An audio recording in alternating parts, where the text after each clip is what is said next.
好一派超然于世的气度。哟，你看出了什么？不可查的破绽，又是高人。有一丝微。Halo semuanya, selamat datang kembali. Apa kabar kalian semua? Semoga baik-baik saja. Pada video kali ini kita akan membahas spoiler Donghua yang berjudul Tales of Herding Gods. Baiklah, daripada kalian semua penasaran, mari kita mulai saja pembahasan spoiler untuk episode kali ini. Tanpa berbasa-basi lagi, langsung saja kita mulai videonya. Cerita ini berlanjut, kita diperlihatkan Kinmu yang masih bertarung dengan budak serigala. Bersamaan dengan lemparan pisau-pisau itu, Kinmu juga melepaskan pukulan yang sangat kuat. Pukulan itu berubah menjadi seekor naga besar dan buas yang langsung menerkam ke depan. Budak serigala berteriak keras dan energinya meledak. Dalam sekejap kekuatan besar seperti panasnya matahari keluar dan bajunya mulai robek. Tubuhnya menunjukkan tanda-tanda berubah menjadi naga serigala. Dia mendorong kedua tangannya ke depan, dan mengeluarkan semua energi vital yang dia miliki ke arah telapak tangannya. Ledakan besar terjadi dan tubuh budak serigala terpental ke belakang. Dua pisau ajaib menancap di rusuknya, membuatnya terbang mundur sejauh 30 langkah dan menabrak batu gunung. Kinmu mengingatkan Hulinger agar tidak usah merampas barangnya, dan berikan dia uang untuk mengobati lukanya sendiri. Hulinger menggeleng pelan sambil menjawab, jika dia sudah memakai senjata, jadi aku menyerangnya lebih keras. Lukanya cukup parah, dan dia akan butuh banyak uang untuk menyembuhkan diri sendiri. Hulinger cukup kecewa dan berkata, sayang sekali, padahal kedua pisau itu lumayan bagus. Kinmu menggelengkan kepala, lalu kemudian berjalan pergi. Ia berkata, masih belum sekuat aku, tapi tenaganya lumayan, dan dia jauh lebih tanggap saat bertarung dibandingkan biksu tadi. Yue Qinghong menunggu sampai Kinmu pergi jauh, lalu ia mendekat ke budak serigala. Darah menetes dari mulut budak serigala, dan karena dua pisau menancap di rusuknya, tubuhnya menempel di dinding gunung dan tak bisa bergerak. Budak serigala itu mengatakan, bahwa diriku telah salah menilai, sebab aku sudah menggunakan 10 jurus, tapi Kinmu hanya menggunakan 3 gerakan. Budak serigala itu mengingatkan Yue Qinghong untuk berhati-hati, dan ketika budak serigala sedang berbicara, tiba-tiba Yue Qinghong merasakan hangat di punggungnya, ternyata ada seseorang yang sudah berdiri di belakangnya. Dia tidak tahu kapan orang itu datang. Saat itu terdengar suara Kinmu sangat dekat di telinganya. Kinmu bertanya, kakak senior, apakah itu budakmu? Dan apakah kau yang menyuruhnya untuk menyerangku? Karena kau pikir aku tidak berani membunuh siapapun di Akademi Kekaisaran. Yue Qinghong merasa terkejut dengan ucapan Kinmu. Tiba-tiba dia melangkah cepat dan berusaha untuk menjauh, tapi tubuh Kinmu tetap mengikutinya dengan mudah. Suara Kinmu terdengar lagi di telinganya. Ia bilang, bukankah kakak senior berutang penjelasan padaku? Yue Qinghong merasa semakin ketakutan, dan dia bergerak cepat seperti hantu. Gerakannya terlihat begitu cepat, tapi Kinmu tetap mengikuti di belakangnya seperti bayangan yang tak bisa lepas. Jejak awan bayangan adalah teknik gerakan terbaik yang pernah dipelajari Yue Qinghong. Walaupun sekarang dia tidak bisa menggunakan versi terkuatnya, namun dia masih bisa bergerak cepat di antara awan dan melayang rendah. Tapi sehebat apapun teknik itu, tetap saja dia tidak bisa lepas dari Kinmu. Tiba-tiba Yue Qinghong merasakan otot-otot Kinmu di belakangnya bergerak, seperti ada ular di bawah kulitnya. Rasa dingin menjalar di tulang punggungnya, membuat kulitnya merinding halus karena sangat ketakutan. Dengan nada tegang dia berkata, tidak heran, ini teknik bertarung dari sekolah khusus pertarungan. Kinmu mulai melangkah, dan Yue Qinghong mencoba menahan rasa takutnya, sambil bergerak mengikuti Kinmu. Dia tahu, Teknik mematikan dari sekolah teknik pertempuran hanya bisa dilakukan dari jarak dekat. Jadi jika dia terus berada di belakang Kinmu, dan tidak membiarkannya berbalik, maka akan sulit bagi Kinmu untuk menggunakannya. Baru saja Kinmu berada dekat di punggungnya, sekarang giliran dia yang berada di belakang Kinmu, mengikuti setiap langkahnya tanpa berani menjauh sedikit pun. Kalau dia menjauh, maka kepala dan tubuhnya bisa langsung terpisah. Berdekatan dengan ahli dari sekolah teknik pertempuran, sama saja seperti menunggu dieksekusi mati. Keduanya bergerak cepat dengan punggung saling berhadapan, seperti kupu-kupu yang menari di pegunungan Akademi Kekaisaran. Banyak cendekiawan yang melihat mereka berhenti dan menatap, terpukau oleh gerakan mereka yang terus berlangsung. Kinmu mengenakan pakaian bersulam, sedangkan Yue Qinghong memakai pakaian hijau, bersama-sama mereka tampak seperti sepasang sayap kupu-kupu. Karena saling menempel erat, orang-orang yang melihatnya mudah terbawa imajinasi dan fantasi. Tiba-tiba terdengar ledakan ketika Kinmu bersandar pada pilar Aula Azure Yang.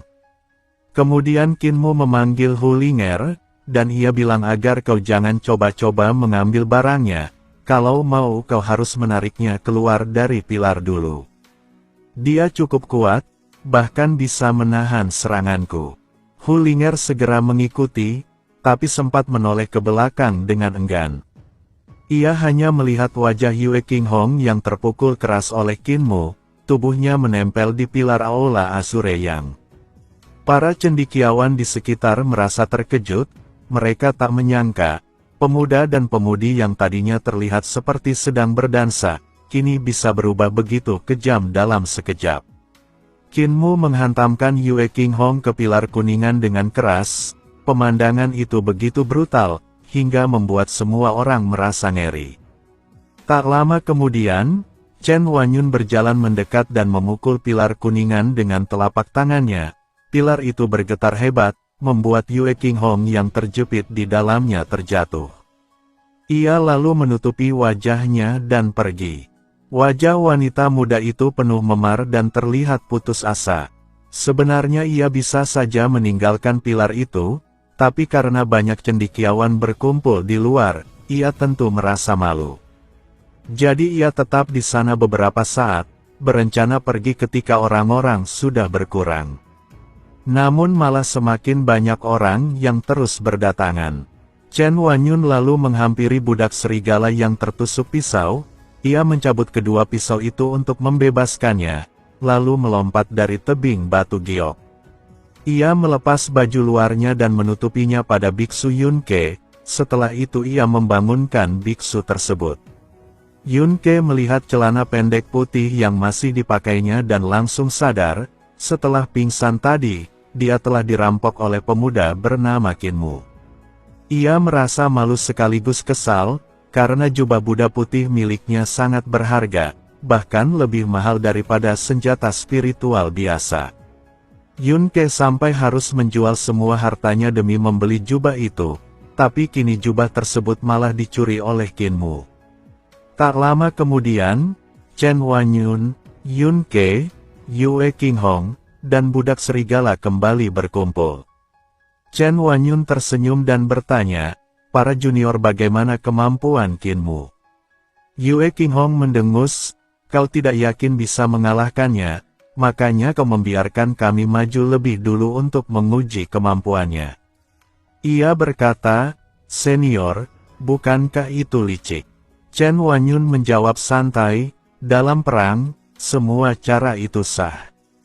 Aku belajar mengenal diriku sendiri dan musuhku supaya bisa menang, kalau tidak tahu kelemahannya, aku tak akan bertindak gegabah. Kalian tidak lebih lemah dariku, jadi kalau kalian saja tidak bisa mengalahkannya, aku pun akan kesulitan. Karena itu tugasku mencari kelemahannya, jika aku juga kalah, berarti dia akan jadi kakak senior di asrama cendekiawan kita, dan mewakili nama kita. Yunke akhirnya bisa menerima penjelasan itu dan bertanya, senior, apakah yang kau perhatikan? Chen Wanyun menjawab, mantra, kultivasi, gerakan, kesadaran bertarung, teknik, dan pikirannya, semuanya kelas 1. Ia melanjutkan, dia bertarung adu telapak tangan denganmu, kau mempelajari ajaran Buddha dan kultivasimu sangat kuat. Seni bela diri Buddha terkenal punya pertahanan hebat, tapi tetap hancur di bawah kekuatan telapak tangannya. Artinya, kultivasinya bahkan lebih tinggi darimu. Budak serigala juga punya kultivasi yang kuat, dan ahli teknik pisau untuk membantai di medan perang, tapi tetap kalah hanya dalam 3 gerakan. Itu berarti kesadaran dan gerakan bertarungnya juga kelas atas. Untuk mengalahkan Yue Qinghong, dia mengandalkan teknik dan pikirannya. Saat Yue Qinghong memeriksa luka budak serigala, dia diam-diam mendekat, membuat Yue Qinghong kehilangan kesempatan. Akhirnya kau tak punya pilihan selain jatuh ke dalam perangkapnya. Yue Qinghong teringat momen saat ia harus menempel erat pada Qin Mu, wajahnya sedikit memerah sambil merasa kesal. Chen Wanyun berkata, dia menggunakan pedangnya sangat cepat untuk melukai Master Ling Yun, mempermalukannya di depan banyak orang. Itu berarti kemampuan pedangnya sangat hebat. Selain itu, dia juga pernah mengalahkan lebih dari selusin praktisi di kediaman cendekiawan, dengan memakai mantra untuk mengendalikan pikiran mereka. Jadi dia juga ahli dalam mantra. Hampir tidak ada kelemahan pada orang ini. Yun Ke dan Yue Qinghong semakin terkejut mendengar penjelasan itu. Yue Qinghong memang penasaran dengan jurus yang dipakai Qin Mu untuk mengalahkan para cendekiawan, dan ingin mempraktikkan prinsip, kenali dirimu dan kenali musuhmu, tapi tetap saja pengetahuannya tidak sebanyak Chen Wanyun. Chen Wanyun sudah menjadi senior selama beberapa tahun terakhir, dan reputasinya jelas pantas ia dapatkan. Yun Ke bergumam, bagaimana kita bisa mengalahkan orang yang begitu sempurna dan tidak punya kelemahan? Chen Wanyun berkata santai, ini menyangkut nama baik kediaman cendekiawan kita, Akademi Kekaisaran kita, dan para cendekiawan Kekaisaran Yankang. Jadi dia harus kalah apapun yang terjadi, sebab Qin Mu hanyalah orang terlantar dari Dasu. Kalau dia menang, bukankah itu berarti para cendekiawan kita lebih rendah dari orang terlantar?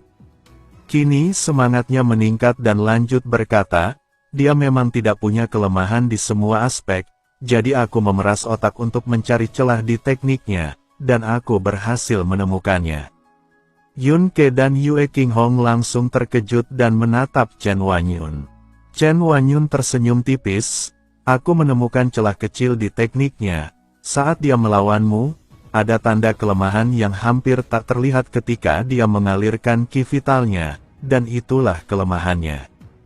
Tapi aku masih perlu mengamatinya lagi untuk memastikan letaknya secara tepat. Yue Qinghong mengangguk dan berkata dengan tulus, pantas saja kami selalu kalah darimu selama ini, kau memang satu tingkat lebih tinggi dibanding kami. Aku tidak akan berkembang secepat ini tanpa dirimu, karena tertinggal darimu, aku terpaksa harus berlatih lebih keras. Saat aku menemukan kelemahannya, aku akan bertindak dan mengalahkannya di depan semua cendekiawan, demi menjaga nama baik kita, para cendekiawan Kekaisaran Yankang. Saat Qin Mu berjalan di kediaman cendekiawan, semua orang terlihat takut, karena banyak yang sudah melihat bagaimana Qin Mu menghantam Yue Qinghong ke pilar kuningan, dan membanting budak serigala ke batu gunung. Mungkin ada juga yang sudah mendengar kabar, bahwa ia menjatuhkan Yun Ke lalu melemparkannya ke dasar tebing. 2 dari 3 ahli terkuat di kediaman cendekiawan sudah kalah telak dari orang terlantar yaitu Qin Mu. Selain Chen Wanyun, siapa lagi yang bisa melawan Qin Mu? Kemudian terlihat Qin Mu yang kembali ke asramanya.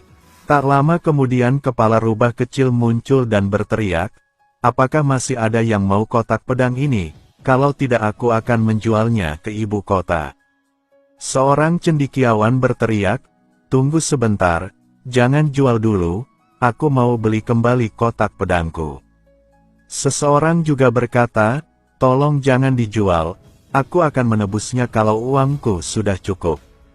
Ia bertanya pada rubah kecil, uang sakuku bulan ini belum datang, bisakah kau menyimpannya dulu dan membiarkanku menebus kotak pedang itu nanti? Hulinger menjawab, kalau begitu kamu harus menulis surat utang dan menebusnya setelah punya uang.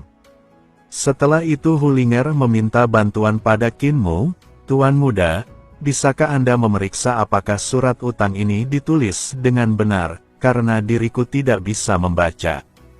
Qin Mu tersenyum tipis, kamu tidak bisa membaca tapi berani menerima surat utang.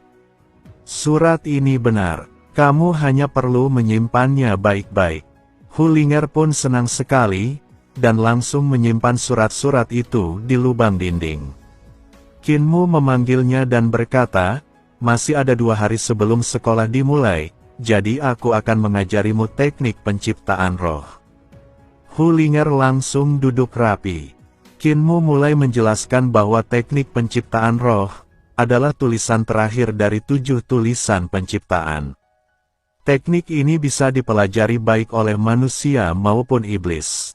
Setelah mempelajari kitab suci iblis surgawi pendidikan agung beberapa hari ini, Qin Mu tahu bahwa teknik ini sebenarnya lebih cocok untuk iblis. Dari kakek tuli, ia sudah membaca banyak buku dan literatur. Si tuli mengajarkannya bukan hanya ruisme, tapi juga berbagai puisi kuno yang sulit diucapkan. Berkat itu, Qin Mu jadi lebih mudah memahami kitab suci lainnya. Qin Mu berusaha menjelaskan dengan sederhana, agar rubah kecil itu mudah mengerti. 7 tulisan penciptaan adalah teknik tingkat atas dalam kitab suci iblis surgawi pendidikan agung. Kitab ini berisi teknik yang bisa mengubah seseorang menjadi dewa atau iblis, dan merupakan kitab tertinggi di sekte iblis surgawi. Teknik penciptaan roh ada di dalamnya, dan kehebatannya sangat terlihat. Selama 2 hari berikutnya, Qin Mu mengajarkan teknik rumit itu kepada Hulinger, dengan cara yang lebih mudah dipahami. Dalam waktu itu, Hulinger sudah menguasai dasar-dasarnya, dan mulai mencoba menyempurnakan embrio spiritualnya. Tujuan utama teknik ini adalah mengubah embrio roh. Misalnya, jika seseorang punya tubuh roh kura-kura hitam, maka embrio rohnya akan menjadi embrio roh kura-kura hitam. Dengan teknik penciptaan roh, embrio itu bisa diubah menjadi embrio roh harimau putih atau jenis lainnya. Bahkan atribut ki vitalnya juga akan berubah. Karena itu teknik ini dianggap sebagai salah satu teknik terbaik di kitab suci iblis surgawi pendidikan agung. Setiap teknik dalam 7 tulisan penciptaan punya keajaiban yang luar biasa dan tidak hanya terbatas pada teknik penciptaan roh. Qin Mu merasa teknik ini lebih cocok untuk iblis, karena iblis dan hewan aneh seperti Hulinger dan kera iblis tidak punya embrio roh atau harta suci sejak awal. Kalau tidak punya, mereka bisa membuatnya sendiri. Sekarang, setelah mempelajari teknik ini, Hulinger bisa membuat embrio rohnya sendiri dan bahkan mengubah bentuknya. Singkat cerita, Qin Mu bertemu dengan Wei Yong. Wei Yong memberitahu jika ada Taois yang menghalangi gerbang masuk, dan Taois itu membawa seorang murid, mereka berasal dari Sekte Dao. Wei Yong menjelaskan, Sekte Dao adalah sekte ortodoks terbesar, orang Daois yang menghadang itu bernama Dan Yangzi, dan pemuda di sampingnya bernama Daozi. Seorang direktorat bertanya pada mereka, dan mereka bilang tidak datang untuk mencari masalah, melainkan kami datang untuk berinteraksi. Daois itu memberitahu, bahwa kami sudah lama mendengar kalau Akademi Kekaisaran adalah tempat pelatihan nomor 1 di dunia, yang menampung banyak orang berbakat. Karena itu dia membawa Daozi dari Sekte Dao, untuk mengunjungi Akademi Kekaisaran dan menguji keterampilan, serta seni bela diri antara Sekte Dao dan Akademi tersebut. Qin Mu berkata pelan, jika ini adalah strategi yang hebat, karena mereka menyerang bagian terpenting. Sementara itu Wei Yong masih merasa bingung dengan perkataan Qin Mu. Qin Mu menjelaskan, banyak sekte memanfaatkan kesempatan untuk memberontak di luar ibu kota, dan mengibarkan bendera melawan guru kekaisaran. Tapi ibu kota tetap tenang karena rakyat biasa mendukungnya. Guru kekaisaran sedang melakukan perubahan besar pada sekte-sekte, membuat sekolah dasar, perguruan tinggi, dan akademi kekaisaran, untuk menampung semua orang berbakat dari seluruh dunia. Semua dikumpulkan menjadi murid putra langit, sehingga semua cendekiawan dunia diarahkan untuk mendukung kaisar. Aku pernah mendengar, orang bilang kekaisaran Yankang sebenarnya hanyalah sekte yang menyamar sebagai kekaisaran. Jika Daozi dari sekte Dao menutup gerbang, dan tidak ada cendekiawan akademi kekaisaran yang bisa mengalahkannya, maka untuk apakah reformasi yang dilakukan oleh guru kekaisaran? Wei Yong menatap kosong dan bergumam, ini bukan hanya menyerang jantung, namun ini juga strategi membunuh jantung kekaisaran. Qin Mu melanjutkan, ini merupakan cara membunuh semangat orang-orang yang mendukung guru kekaisaran. Kekaisaran Yankang mengubah sekte-sekte, dan mengambil alih semua seni bela diri terbaik dari berbagai sekte tersebut. Mereka membangun sekolah dasar, perguruan tinggi di seluruh negeri, dan akademi kekaisaran di ibu kota, untuk menekan semua sekolah dan sekte di dunia kultivasi. Mereka sudah mengumpulkan begitu banyak sumber daya, tapi kalau masih belum bisa menghasilkan murid yang hebat, atau murid mereka masih kalah dibandingkan murid dari sekte lain, lalu apa gunanya reformasi guru kekaisaran? Daozi dari sekte Dao ini pasti sangat kuat, dan mungkin seorang jenius. Sebab kalau tidak, dia tidak akan dikirim oleh sekte Dao, untuk datang dan mempermalukan mereka.